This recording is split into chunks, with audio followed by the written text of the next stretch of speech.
जय श्रीमन्नारायण। कैसे हैं आप सभी लोग? पूर्ण विश्वास है कि बहुत ही कुशल मंगल होंगे और उतने ही कुशल मंगल ढंग से आप सभी का दिन चल रहा होगा। आज के इस वीडियो में हम बात करेंगे श्रीमद् भागवत कथा के फायदे और श्रीमद् भागवत ग्रंथ के फायदे। कहा गया है कि जहाँ पर जिस स्थान पर भूत प्रेत होते हैं, हम लोग कहते हैं कि रात के समय वहाँ पर नहीं निकलना चाहिए क्योंकि डर लगता है, भूत प्रेत होते हैं।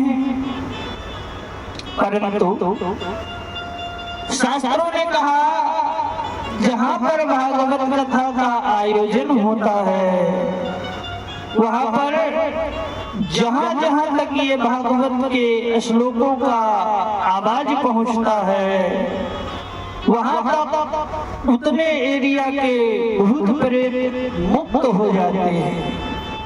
प्यार से बोलना पड़ेगा, राधे राधे। इसलिए आप भी अपने घर में रोज श्रीमद् भागवत का एक अध्याय का पाठ अवश्य करने, लेकिन संस्कृत के श्लोकों का पाठ करना उतना ही मुश्किल होता है। अगर मुश्किल हुआ तो कम से कम एक श्लोक का पाठ करो, और अगर वो भी संभव ना हो तो खोल करके सिर्फ श्रीमद् भागवत के अक्षरों को देखो। और इतना तो आप कर ही सकते हैं, यदि एक अक्षर भी आपने पाठ किया तो आपका पूरा घर जो है वो सुधर जाएगा। इतना भी ना हो पाए तो जब वृंदावन जाते हो घूमने के लिए तो वहां से भागवत जी को ले आओ और घर में ले आकर के पीले पीले वस्त्र में भागवत जी को बांध करके पूजा मंदिर में आप रख दीजिए और रोज सुबह आरती कीजिए। जैसे भगवान की आरती करते हैं उसी प्रकार भागवत भगवान की भी आरती करें और दर्शन करें, पूजन करें। भागवत जी के दर्शन मात्र से जितने नकारात्मक ऊर्जाएं हैं वो सभी दूर हो जाते हैं। और इतना ही नहीं, भागवत शास्त्र में लिखा है कि जिस घर में भागवत के ग्रंथ वो पीले रंग के वस्त्र में बांध करके रखा जाता है, उस घर को तो महाराज देवता भी मंदिर समझ करके प्रणाम करते हैं। जिस घर में भागवत जी की नित्य पूजा होती है, देवता भी उस घर को सर झुका करके प्रणाम करते हैं। बोल भागवत भगवान की जय। जो लोग प्रतिदिन भागवत शास्त्र की पूजा करते हैं, कलयुग का प्रभाव उनके ऊपर नहीं होता है। वो कलयुग से नहीं डरते हैं बल्कि और ताल ठोक करके उछलते हैं और भगवान विष्णु कहते हैं जो प्रतिदिन मेरी पूजा करते हैं भागवत शास्त्र की, उनके ऊपर मैं बहुत प्रसन्न रहता हूँ। जितने दिनों तक मनुष्य के घर में श्रीमद् भागवत शास्त्र रहते हैं, उतने दिन तक, उतने समय तक उनके भीतर दूध, घी, मधु और मीठा जल पीते हैं। ये बात भगवान श्री नारायण अपने पुत्र ब्रह्मा जी को बता रहे हैं। जो लोग विष्णु भक्त को श्रद्धा पूर्वक, भक्ति पूर्वक श्रीमद् भागवत ग्रंथ देता है, वो हजारों करोड़ कल्पों तक, यानी कि अनंत काल तक वैकुंठ में वास करते हैं। यक्षन्ति वैष्णवे भागवतम शास्त्रम ये कल्पकोटि सहस्राणि मम लोके बसन्ति ते। जो लोग घर में भागवत शास्त्र का पूजन करते हैं वे एक कल्प के लिए संपूर्ण देवताओं को तृप्त कर देते हैं। जहाँ श्रीमद् भागवत ग्रंथ होता है वो जगह अपने आप में ही तीर्थ हो जाता है। अब इतना ही नहीं, नियम से अगर आप कथा सुनेंगे श्रीमद् भागवत, नियम से अगर आप कथा सुनेंगे, आप जो मांगेंगे, जो मांग देंगे आप, वो आपको मिल जाएगा। युवाओं से हमारा निवेदन रहेगा कि आप श्रीमद् भागवत सप्ताह को एक स्पेशल क्लास के रूप में उसको लें और नियम से कथा सुन करके 7वें दिन अपने जीवन में बदलाव पाए, प्रत्यक्ष बदलाव पाए।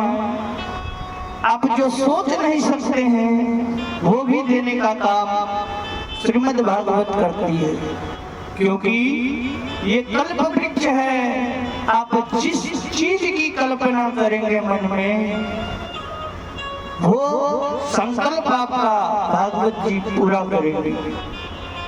तो नियम हम बताएंगे, आप ध्यान से सुनेंगे। भगवान कहते हैं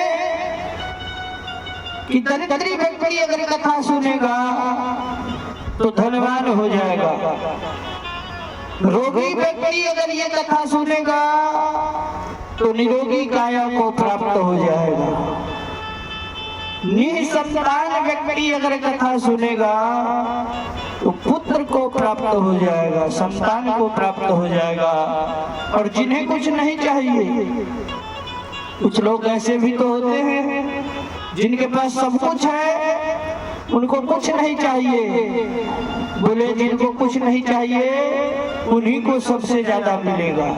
अनपत्यो मोक्ष का विमान, उनको मनुष्य जीवन का उद्देश्य यानी कि मोक्ष प्राप्त हो जाएगा।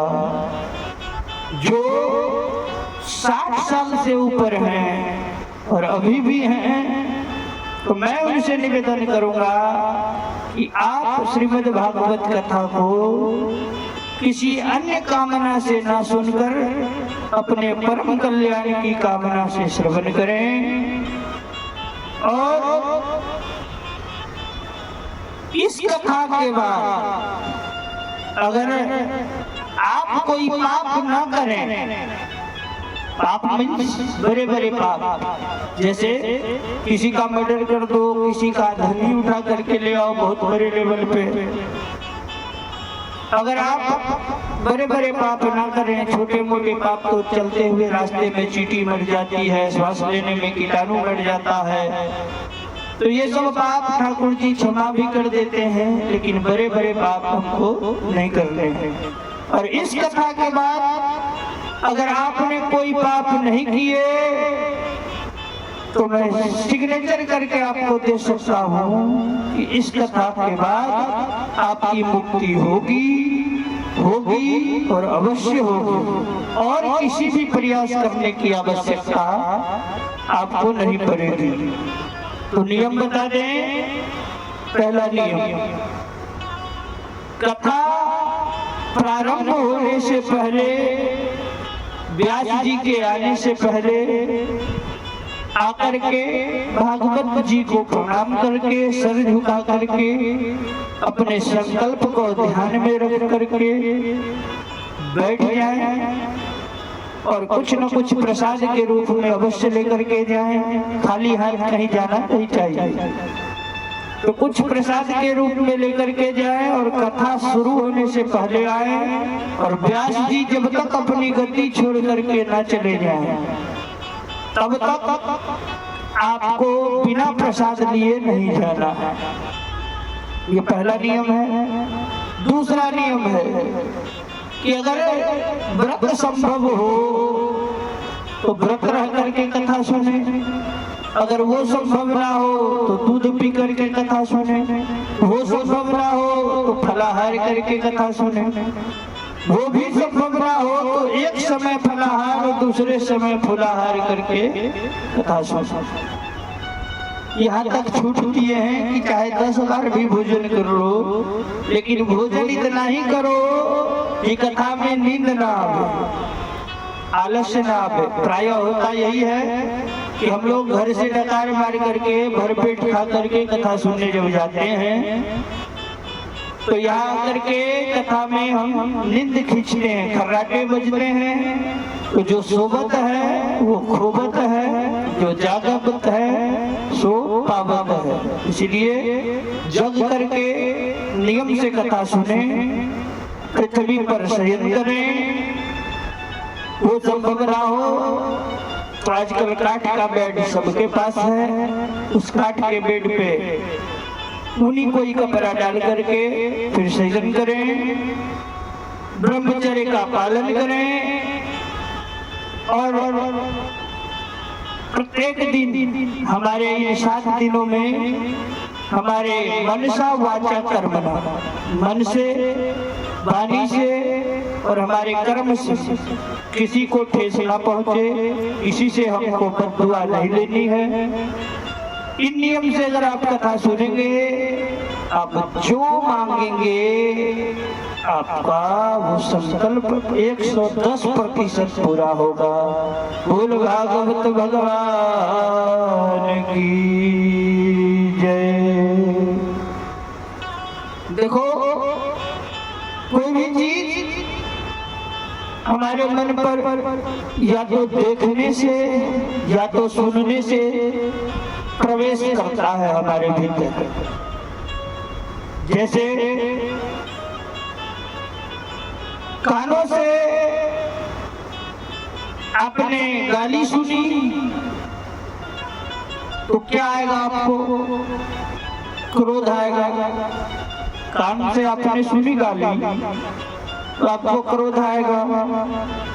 कान से अगर आप धन दौलत के बारे में सुनेंगे तो आपको लोभ आएगा। और कानों से अगर किसी स्त्री पुरुष की गंदी बातें सुनेंगे तो आपको काम आएगा। और कान से कथा सुनोगे तो हृदय में राम आएंगे, तो श्याम सुंदर आएंगे और भक्ति भी आएगी। प्रविष्टा कर्ण रंध्रे। कानों से काम, क्रोध, लोभ और भक्ति ये सभी प्रवेश करते हैं। कान से ही भगवान भी प्रवेश करते हैं। तो आपको ये सोचना है कि आपको अपने कानों को कहाँ लगाना है। और इसीलिए आप किसी के बारे में सुने ही नहीं तो आपका मन जो है जाएगा नहीं। अरे वो स्त्री बड़ी सुंदर है, वो पुरुष बड़ी सुंदर है, जब उसके बारे में सुनेंगे तो आपका मन भी जाएगा। और कहते हैं मन बड़ा चंचल होता है, पर मन भी इंद्रियों के अधीन होता है। यदि आंख देखे ना और कान सुने ना तो फिर मन को भी कंट्रोल किया जा सकता है। आप आंख से गलत चीज को देखना छोड़ दीजिए, कान से गलत चीज को सुनना बंद कर दीजिए, फिर आपके भीतर काम, क्रोध, लोभ ये सब नहीं जाएगा। और आप अपने जीवन को जितना हो सके सत्संग में लगाइए। इसी के साथ भागवत के महत्व को हम इस वीडियो के माध्यम से आप लोगों को बताने का प्रयास किए हैं। वीडियो अच्छी लगे तो ज्यादा से ज्यादा शेयर करें वीडियो को, लाइक कमेंट करें। जिनको और कुछ पता हो भागवत जी के विषय में। जय श्रीमन नारायण। राधे राधे।